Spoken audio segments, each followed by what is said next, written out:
2010 সালের একটি সংবাদে চাকরিচ্যুতির আশঙ্কায় বিএনপিপন্থী শিক্ষক চিকিৎসকদের একটি অংশ শিক্ষক ও চিকিৎসকদের মতো পেশাজীবীদের রাজনৈতিক পরিচয়ের মূল্যায়ন করা কি রাষ্ট্রীয় পেশার অবমাননা কিনা?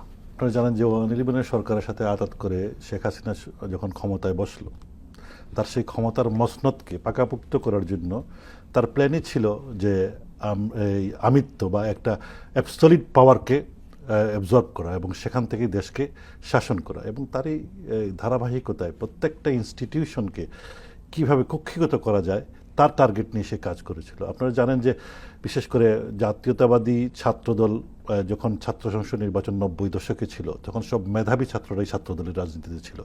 ডাকসু থেকে নিয়ে আপনার যতগুলো মেডিকেল কলেজ ছিল প্রত্যেকটাই কিন্তু ছাত্রদল পূর্ণ প্যানেলে বিজয়ী হয়েছিল তৎকালীন সময়ে।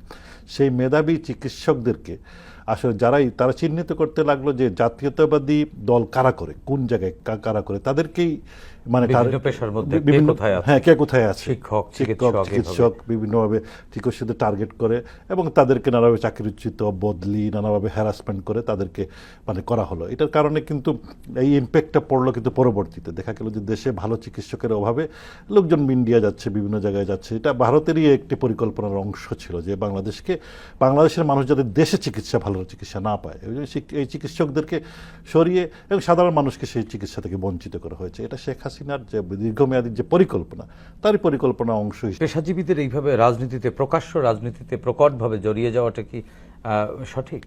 এটা অবশ্যই সঠিক না কোনো গণতান্ত্রিক সরকার। কারণ গণতান্ত্রিক সরকার কখনোই তার যে ইনস্টিটিউশনাল যারা ধরেন মানে বিভিন্ন পেশাজীবী আছে, বিভিন্ন চাকরিজীবী আছে, বা বিশেষ করে আপনারা দেখেছেন যে পুলিশ সহ বিভিন্ন বাহিনীকে সে কীভাবে লাঠিয়াল হিসেবে ব্যবহার করেছে, এটা সে আসলে গণতন্ত্রকে ধ্বংস করেই সে এক নায়কতন্ত্র কায়েম করার লক্ষ্যেই যে স্বৈরাচারী যে মনোভাব, যে ফ্যাসিস্টরা আপনি যেগুলো নামগুলো বললেন, যে এই ফ্যাসিস্টরাই যাদের চরিত্র হচ্ছে যে তাদের একদলীয় শাসন ব্যবস্থা কায়েমের লক্ষ্যে যা করা দরকার সেটা তারাই করবে। সেই জন্যই এই টার্গেট করেছিল পেশাজীবীদেরকে, যাতে করে মানে টার্গেট করে বিএনপি বা সমমনা মনোভাবের যারা আছে তাদেরকে সরাইয়া দিয়া তাদেরই যারা আওয়ামী লীগের সাথে সম্পর্কিত ছিল, যারা বিভিন্নভাবে তাদেরকেই পুনর্বাসন করার একটি প্রক্রিয়ার মধ্যে কারণে একটি ভিন্ন মতকে দমন করে তার সমর্থিত মতামতের যারা ছিল তাদেরকে এখানে পদায়ন করা হয়েছে। বিষয়টি এরকম সেটাই তারা যাচ্ছে তাদেরই লোক। কারণ এমনই ছিল যে মানে চাকরি করতে হলে একদম তার